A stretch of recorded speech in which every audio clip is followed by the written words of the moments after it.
During the 2022 World Cup, the lights surrounding the stadium suddenly dimmed, and a huge wormhole appeared out of nowhere in the middle of the field. A powerful shockwave spread out, causing the tens of thousands of spectators on site to stir, and even the players stopped in their tracks. From the wormhole, a group of mysterious soldiers slowly emerged, descending from the sky, fully armed. They appeared on the World Cup field, leaving players, spectators on site, and viewers in front of the TV utterly astonished. The last to come out was a female Special Forces soldier, LT Hart. LT Hart signaled for everyone not to panic, stating they were not enemies. In front of a global live broadcast, she announced an important message: "We have traveled through a wormhole from 30 years in the future to the present day. In 30 years, Earth will be invaded by an alien species known as the White Spikes, creatures akin to the mythological Tautai. These monsters have an insatiable appetite, reproduce rapidly, and feed on flesh, whether human or animal. The monsters are unstoppable and invincible. In just 2 years, the entire world succumbed, and humans were reduced to only 500,000 people, still desperately resisting, at the brink of life and death. The future of humanity had no choice but to use time travel to come to their ancestors' present, calling on all countries to start preparing now to jointly resist those alien beings. If you do not help, within 6 months, human civilization will vanish from Earth. You are our last hope." Following this, governments around the world confirmed this speech and began constructing time travel facilities worldwide, sending soldiers from various countries to the future battlefield to fight the White Spikes. However, due to the overwhelming strength of the alien creatures, almost no one who went to the future to fight could return alive, showing that relying solely on soldiers was not enough. Consequently, countries around the world began to conscript civilians into the army, from all walks of life, regardless of gender or age. As long as they were physically able, they would receive a draft text, but even so, they still could not turn the tide of the future battle, and more civilians never returned. Pessimism began to spread, and the momentum of the anti-war movement grew stronger. Riots and protests erupted worldwide, with many questioning the relevance of a future war to modern people and why they should participate in a war that has not yet occurred. Some people were passive and negligent, believing in the inevitability of future failure. As a result, governments began selecting civilians who met the criteria for time travel. Dan Forrester, the male protagonist, had been a soldier before becoming a teacher after his discharge. One day, while teaching a class, he suddenly received a draft message, instructing him to immediately go to a military medical center to verify his eligibility for time travel. Upon arrival, he was asked to undress and was forcibly strapped to a chair. The personnel activated a futuristic device, and Dan Forrester extended his arm into the machine, which listed all the information of his life, revealing he had only 7 years left to live, perfectly meeting all the criteria for time travel. The reason for setting this condition was to prevent a time paradox. All soldiers sent 30 years into the future had to be individuals who would already be dead by 2052, ensuring they would not meet their future selves. Similarly, individuals who traveled from the future were those not yet born in this era, which did seem to make some sense. Dan Forrester was shocked to learn about his death in 7 years. He wanted to know how he died, but the other party did not want to answer, and simply proceeded with the process.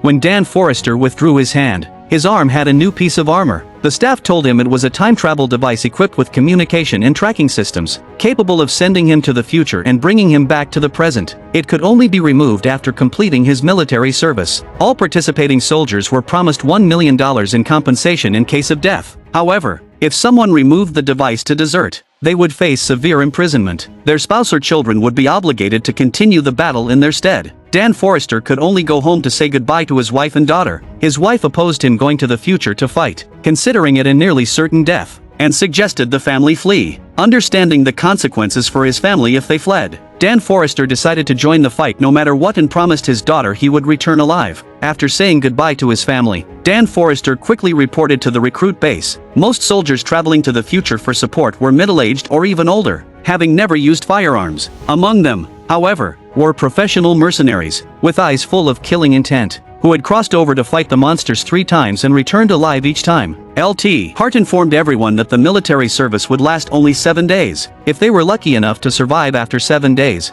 the device on their hand would automatically transport them back to modern society. Dan Forrester and his group were originally scheduled for 7 days of training before the battle. However, due to an emergency, the future world's only remaining alien research laboratory was under attack by the White Spikes. Losing that laboratory was unthinkable. So the military had no choice but to send this group of rookies, who had received no training and had no understanding of the alien creatures, into the future. Dan Forrester adjusted his mindset, watching as the time machine activated. Electrical currents gradually converged above them into a marvelous domain, opening a massive spatial wormhole. The wormhole would transport them to a beach, 3 meters above the ground, preventing them from being killed by the fall. As the countdown finished, waves of recruits were stretched and sucked up one by one, emitting cries of pain. However, when it was Dan Forrester's turn, an accident occurred. A worker realized she had entered the wrong coordinates, and it was too late to stop the process. They were transported to a dangerous urban area. Tens of thousands of soldiers were sucked into the wormhole, all transported into the sky at a height of 100 meters and rapidly fell. Soon, the scene was filled with screams of horror. The majority of the soldiers died on impact, a sight too gruesome to behold. Fortunately, there was a swimming pool on a rooftop. Dan Forrester and others fell into it, narrowly escaping death. Dan Forrester climbed out of the pool, immediately checked his weapon for damage, and then surveyed the surviving team members. They hadn't even encountered the monsters yet, and already many were dead. As the expeditionary force looked upon the future world before them, their hearts sank further. The entire city was in ruins, resembling a hell on earth. The roars of the monsters and the screams of people were still vividly audible. Through a telescope, they witness a soldier who miraculously survived a fall only to be instantly killed by some sort of monster, a sight that fills them with despair. At that moment, a female commander makes contact, informing them that the city has been overrun by monsters and that a carpet bombing operation will soon commence. Before the bombing,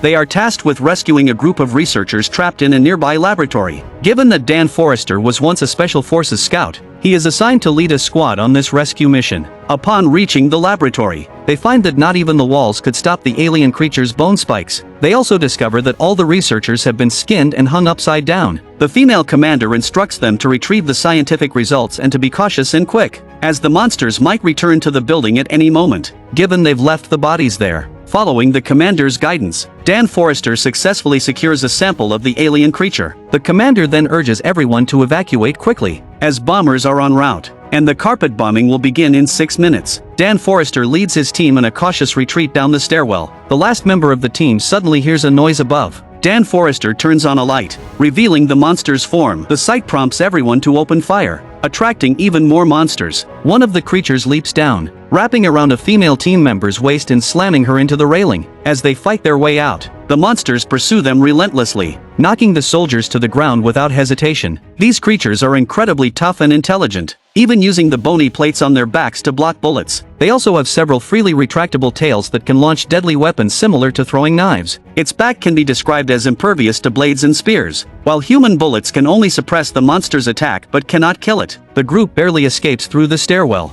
A soldier tries to close the door but is a step too late and gets thrown out by the monster. While running away, Dan Forrester stops and turns around to provide covering fire, but a teammate is still dragged into the stairwell by the monster. Then, another monster rushes out. Dan Forrester stays behind to cover the others as they retreat, firing wildly at the monster. Even when its tentacles are shot off, the creature ignores the gunfire and continues to advance. Dan Forrester runs out of ammo for his assault rifle and switches to a pistol. Then suddenly the pistol also runs out of ammo. Fortunately, there's a fire axe on the wall. He quickly grabs the axe and swings at the alien monster, striking the floor instead, startling the monster. Dan Forrester puts more effort into it and unexpectedly stabs the monster's chin, but the monster doesn't die. At the critical moment, Dorian arrives, weapon in hand, slides in, and explodes the monster's head with 2 shots. He tells Dan Forrester, based on his experience from multiple jumps, that the monster's only weaknesses are its neck and abdomen. The group doesn't have time to chat and quickly flees the building. Behind them, the monster leader issues an order for a collective attack,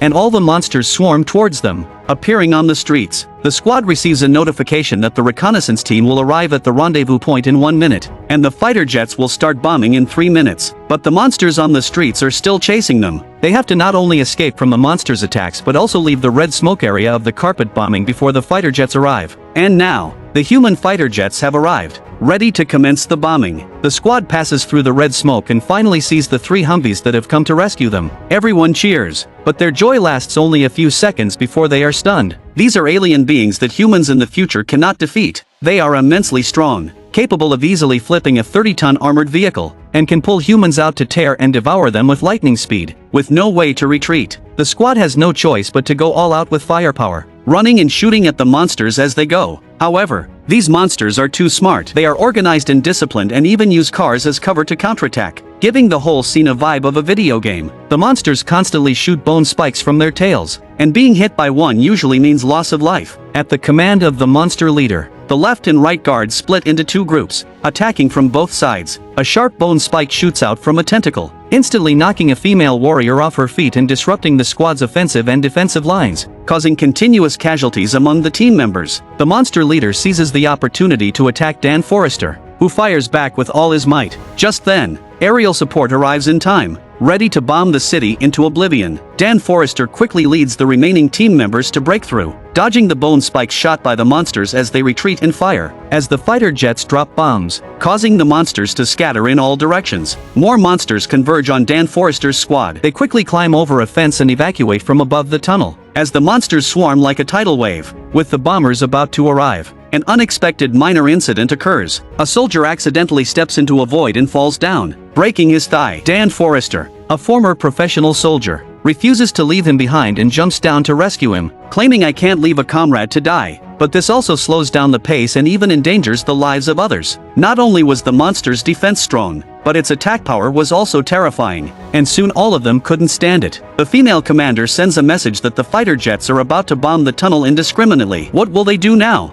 Not wanting to drag the others down, the injured soldier and a female teammate choose to sacrifice themselves, opting to stay behind and defend. At the moment the bombs hit the ground, the reset plan is initiated. With the sky filled with the sound of explosions, all the monsters were obliterated, and Dan Forrester and the others were knocked unconscious by the blast wave. When they woke up again, they found themselves transferred to a military base in the future. Now, Dan Forrester's team was down to just Charlie and Dorian. The others didn't survive. During a casual conversation, they learned that Dorian would die from cancer in 6 months. However, Dorian believed that fate shouldn't decide how he dies. He would rather die on the battlefield than in a hospital bed. This wish was likely to be fulfilled because the colonel informed the trio that they would be redeployed to continue fighting. Later, Dan Forrester met the female commander at this location. Upon meeting her, Dan felt a familiar sensation and asked for her name. Then, it dawned on him that the female commander was actually his own daughter, Colonel Murray Forrester. Unexpectedly, the excellent Colonel Murray Forrester had become the highest commander of humanity 30 years later. Dan Forrester was so moved that he wanted to hug her, but his daughter sternly refused. Although he was puzzled, he was still pleased with his daughter's accomplishments. Colonel Murray Forrester told Dan Forrester that recruiting him was not out of personal sentiment but rather to have him complete a special mission. Colonel Murray Forrester showed Dan Forrester a video. The monsters they had been fighting were all males, while the video displayed a rare female. Its aggressiveness and reproductive capabilities were extremely strong, and the males would sacrifice their lives to protect it. While Dan Forrester was unconscious, they conducted experiments on the monsters using the pathogen Dan Forrester had brought back. The experiments could kill all the males, but for some reason, the female could not be poisoned. Colonel Murray Forrester hoped to find out why, so they decided to capture a female as an experimental subject. If they could develop a toxin effective against females, humanity might have a chance to eliminate the white long nail for good. Nearby, there was a monster nest with a female trapped inside. Following that, they immediately boarded a helicopter for their new mission. En route, Colonel Murray Forrester told Dan Forrester that these monsters had suddenly appeared on Earth. Even the future's advanced satellites and radar were unable to detect them,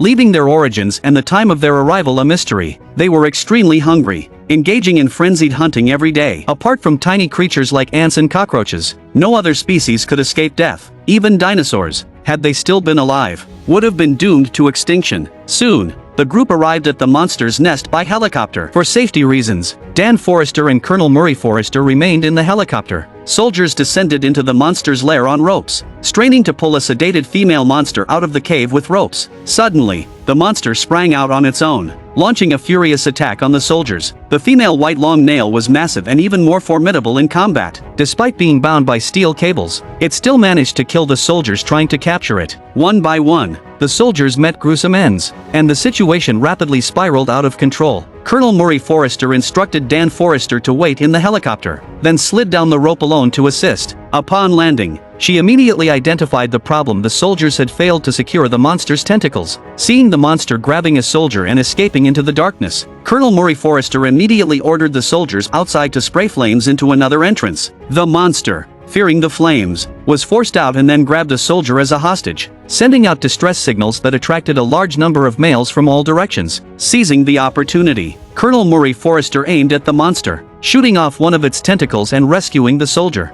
An assistant fired a rope, binding another of the monster's tentacles. As the monster attempted to flee into the darkness, Colonel Murray Forrester, disregarding her own safety, used her body and a shield to block it, then quickly instructed the soldiers to drag the monster into a cage. The soldiers struggled to move the creature. Then, with a roar from the monster, a dense swarm of male monsters descended. Seeing Colonel Murray Forrester in peril, Dan Forrester could no longer stand idly by. He immediately slid down the rope. As a monster charged at him, he fired while entering the cave, saw Colonel Murray Forrester being pinned down by the monster, and timely grabbed the monster's tentacle, preventing it from launching bone spikes at Colonel Murray Forrester. Suddenly, the monster turned and aimed its tentacle at Dan Forrester, intending to kill him. Colonel Murray Forrester took the opportunity to counterattack. With everyone working together, pulling and pushing, they finally managed to secure the female monster in a specially made iron cage. With no time to waste, the helicopter immediately lifted the cage and returned to the base. It was an unprecedented battle. Millions of ferocious alien creatures surged down the hillside in a frenzy. Dan Forrester and Colonel Murray Forrester were supposed to board a second helicopter,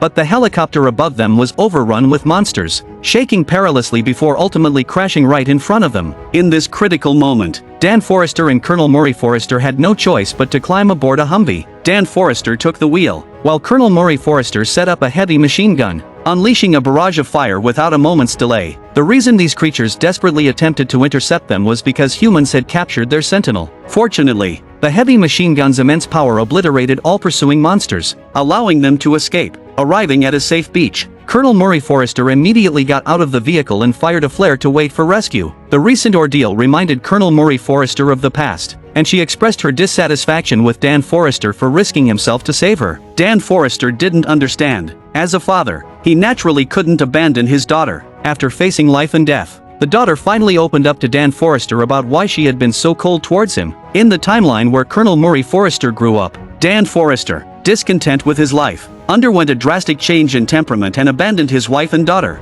disappearing without a trace. Not long after, he suddenly died in a car accident, and Colonel Murray Forrester only saw him for the last time in the hospital, which is why she had been unable to forgive Dan Forrester until now. Dan Forrester could hardly believe it. Could he really have become such a scoundrel?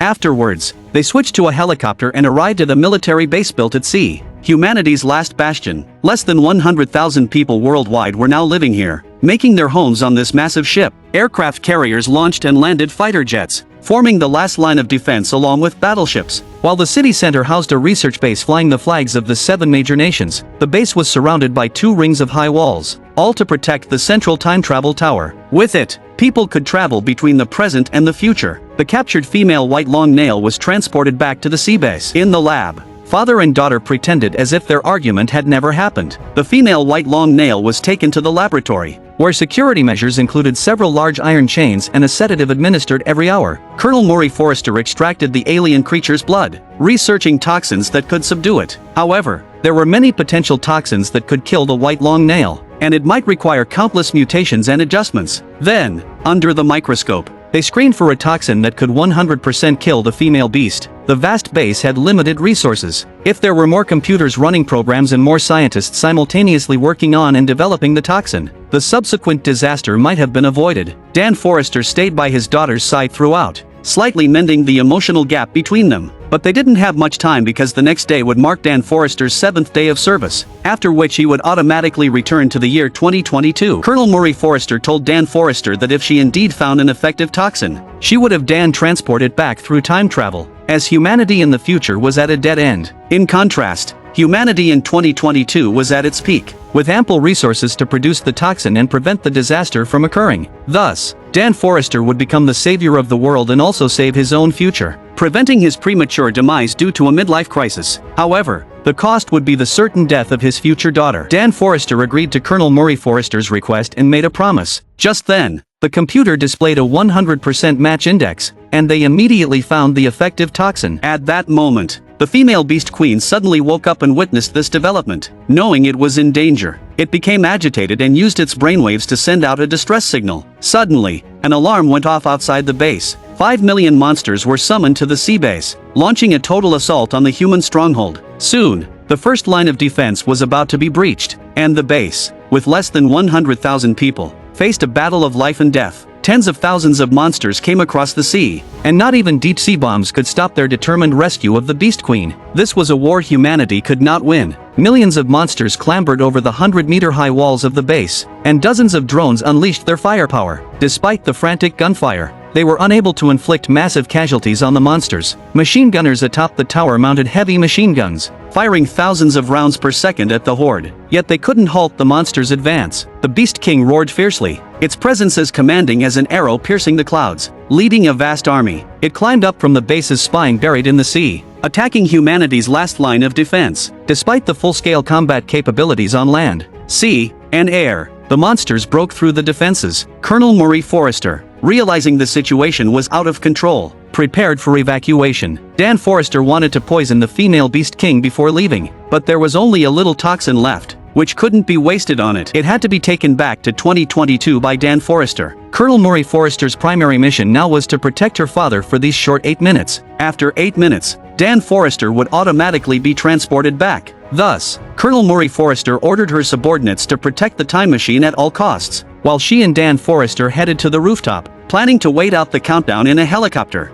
A monster lieutenant, guided by the Beast King's brainwaves, broke into the lab to find the female Beast King. Together, they bit through the chains binding it. Known for her volatile temper, its first act upon being freed was to seek vengeance, tracking by scent. It demonstrated not just high intelligence but also an understanding of military tactics. He immediately calls out to the other monsters and surrounds Dan Forrester, and the two of them are forced to fight back to back. With a loud shout from Dan Forrester, Colonel Murray Forrester shot a gas pipeline, severely injuring the female Beast King. They then fired while retreating, eventually breaking through the encirclement. The time tower had begun its warm-up, and Dan Forrester was scheduled to be sent back to 2022 in 4 minutes. As they ran towards the helicopter, Colonel Murray Forrester was unfortunately struck by a bone spike from the female Beast King and fell heavily to the ground. Dan Forrester immediately turned and fired, driving back the Beast King. Meanwhile, countless monsters surrounded the helipad. The helicopter had to take off and leave, with the pilot instructing them to meet at another helipad. Dan Forrester, supporting Colonel Murray Forrester, made way to the helipad with difficulty. Unfortunately, the last bastion could no longer withstand the monster onslaught. The monsters flooded in like a tidal wave, rendering the base's firearms ineffective, and the base was completely overrun. A cruise ship, out of control, crashed into the military platform, causing a fire and a massive explosion that led to the crash of the fleeing helicopters, obliterating any hope of escape. Colonel Murray Forrester stopped running and simply slumped to the ground. With less than a minute until Dan Forrester would be automatically transported back, and with Colonel Murray Forrester unable to move, she tearfully bid Dan Forrester goodbye. She handed Dan Forrester the bottle of toxin, imploring him to survive and return to prevent the disaster. As they shared this poignant moment, the female Beast King, relentless, found them again. However, the explosion of the cruise ship caused a chain reaction that tilted the platform, and Colonel Murray Forrester slipped and fell. Dan Forrester reacted quickly, grabbing Colonel Murray Forrester's hand. With 20 seconds left until the jump back, Colonel Murray Forrester, relieved, let go of her hand and fell. Below, a group of hungry white long nails waited for her. Dan Forrester, losing his reason, jumped after her, but in the next second, he disappeared, transported back to 2022 along with the rest of his team. Even in an unconscious state, he tightly clutched the alien toxin. The enigmatic time travel machine closed its passage, preventing humanity from using the time machine to return to 30 years in the future. Thus, humanity's battle with the alien creatures ended in defeat. Dan Forrester found that Charlie had also survived. Charlie admitted to hiding rather than defending the base, for which he felt guilty. Though Dan Forrester only stayed in the future for 7 days, it felt like an entirely different world. The experience had changed him completely. Back home, he saw his 7-year-old daughter again, but he couldn't feel happy. His heart troubled for a long time. That night, unable to sleep, he shared everything with his wife, expressing that although he now had the toxin, he didn't know how to use it because the exact time and place of the monster's arrival on Earth were unknown. All that was known was that the first attack occurred in Russia in 2048. The problem was, no spacecraft had been found, and satellite radar had detected no traces, making it impossible to prevent their arrival in advance. His wife suggested that just because the monsters attacked in 2048 didn't mean they arrived on Earth that year. They might have landed on Earth much earlier, hiding in some desolate part of Russia, unbeknownst to humans. At that moment, Dan Forrester realized he might have a way to determine the time and place. Dan Forrester sought out Dorian, recalling that during his time in the future world, He had cut off a claw from a white long nail to make a necklace. They took the claw for analysis and discovered it was covered in volcanic ash. Interestingly, the ash wasn't from Russia but from areas around China and North Korea. Dan Forrester had a student who was a volcanic enthusiast. From him, they learned that 946 years ago, the Changbai Mountain on the China-North Korea border experienced the largest volcanic eruption in history, its force exceeding that of 1,000 nuclear bombs. The ash from this eruption spread across the world, and even today, beneath the northern glaciers of Russia, remnants of that volcanic ash can still be unearthed. This indicated that the white long nails might have dug through the ice, picking up the volcanic ash on their claws. This explained why satellites failed to spot them initially. They emerged from beneath the ice, meaning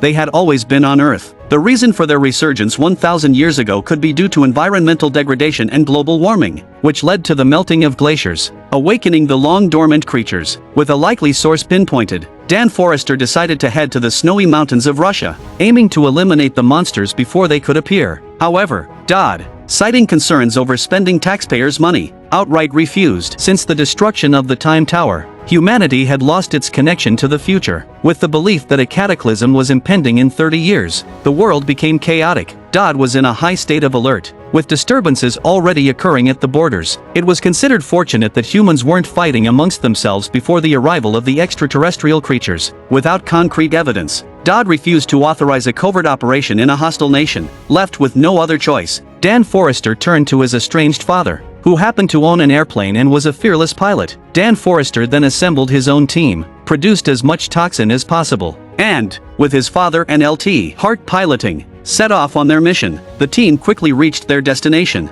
riding snowmobiles and searching for areas with magnetic anomalies. After some searching, all of their snowmobile detectors malfunctioned, indicating something unusual beneath the glacier. Upon closer inspection, they discovered a large snow pit. After blasting through, the ice layer sank, revealing an entrance. The group followed the entrance deep into the cave, eventually finding themselves hundreds of meters beneath the ice layer, following an underground river until they located the nest of the white long nails and, indeed, an alien spaceship that had been on Earth for thousands of years. It turned out that the white long nails had arrived on Earth aboard this ship over 1,000 years ago, effortlessly cutting through the spaceship capable of interstellar travel. With limited manpower and ammunition, Dan Forrester decided to brave the alien creature's lair with just a few of them, intending to exterminate the extraterrestrial beings. He left his father and Dorian to guard the entrance, not considering the possibility that their failure could hasten humanity's destruction. Soon, they found the cockpit, where two alien bodies were discovered, revealing that the true owners of the ship were not the white long nails. It appeared the spaceship didn't land normally but had crash-landed on Earth,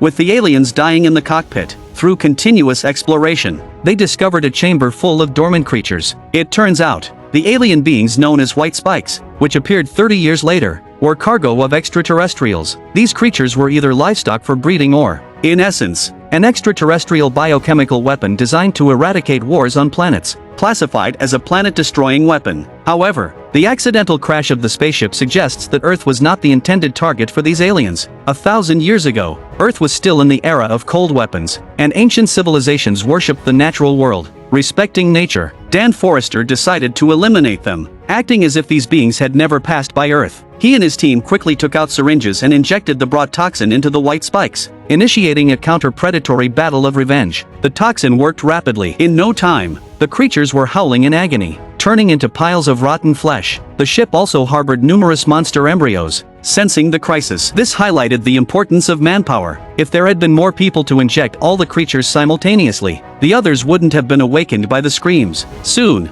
the white long nails next to them were breaking free from the cultivation pods, and everyone could only shoot at them. But as a result, a few of them still took advantage of the chaos and escaped. Dan Forrester's father and Charlie couldn't hold them off at the door. What were they to do? The ones that just awakened are just some of them. There's a ship full of monsters waiting to awaken. So if we make the toxins into toxin bullets, we might be able to handle it. The only solution now was to destroy the entire ship. Dorian and others decided to stay behind and set up explosives inside the ship, while Dan Forrester pursued the escaped white long spikes. Once the millennia-old white long spikes escaped, they adapted to Earth's atmosphere without needing to recover, immediately entering a mode of slaughter. Charlie and Dan Forrester's father outside hastily attacked, but Charlie's gun jammed. In a critical moment, he used a cutting machine. The monster, unable to stop in time, collided head-on with the saw, eliminating the escaped creatures. However, the largest female beast king escaped. When Dan Forrester came out to assist, he learned they were pursuing the one that got away. Dorian and the others were sniping at the creatures inside the ship. However, upon entering, they found the entire ship's monsters had awakened. Despite retreating and attacking, they couldn't stop the massive wave of creatures coming at them. In desperation, Dorian decided to detonate the prepared explosives, burying the ship and its full load of monsters under the glacier, finally achieving his desired end. Only the 3 outside the ship survived, along with the escaped female Beast King. The priority was to find it quickly and exterminate it. Should it escape and reproduce, it would pose an eternal threat to humanity. They rode snowmobiles, chasing the female Beast King, following its tracks until they found it. The Beast King, thinking it had found food, charged at Dan Forrester's father. However, it ran into a decoy trap set up by the Elder, who then shot it in the head. Despite its ferocity, the Elder's shot seemed merely to itch the Beast King. As the Beast King charged at the Elder, Dan Forrester appeared on a snowmobile, knocking it over. Then, father and son shot at it from both sides, putting the Beast King in a dire situation. However, as they fought, the Beast King suddenly vanished, lost in the blizzard. Back to back, they searched for the Beast King, which suddenly leaped out, sending them flying with its tentacles. They hurriedly fired back, but their firepower was clearly insufficient to suppress the Beast King. The Beast King quickly shot a bone spike, knocking Dan Forrester's handgun away, and then hit his thigh with another. As Dan Forrester fell, the Beast King charged madly. Dan Forrester's pulled out the spike and stabbed the Beast King in the eye. The father then blinded the Beast King's other eye. Enraged, the Beast King shot bone spikes wildly. Seizing the opportunity, Dan Forrester injected the toxin into the Beast King's tentacle, quickly taking effect. Thinking the battle was over, they were shocked when the Beast King bit off its own arm to stop the toxin spread, showing a fierce will to survive. After a snowy battle, the blind Beast King could only rely on its sense of smell to locate Dan Forrester, practically defenseless. Yet, the father, in a sudden bold move, intended to lure the Beast King with his blood to fall off a cliff together, ready to sacrifice heroically. Dan Forrester disagreed. Empowered by familial bonds, he fought heroically, managing to dodge the Beast King's attacks as if he were Star-Lord from the Avengers, eventually overwhelming it. After a series of punches, they forced the toxin down the Beast King's throat. Incapable of resistance, the female Beast King began to rot immediately upon the toxin taking effect. Dan Forrester kicked it off a cliff, where it smashed into pieces on a rock below. Humanity finally averted the crisis of being consumed in the future. Dan Forrester and his father reconciled and reunited. The story ends with the Forrester family together again, though many questions remain unanswered, such as the origins of the aliens. For more captivating stories and the answers to these mysteries, subscribe to my channel. See you in the next episode.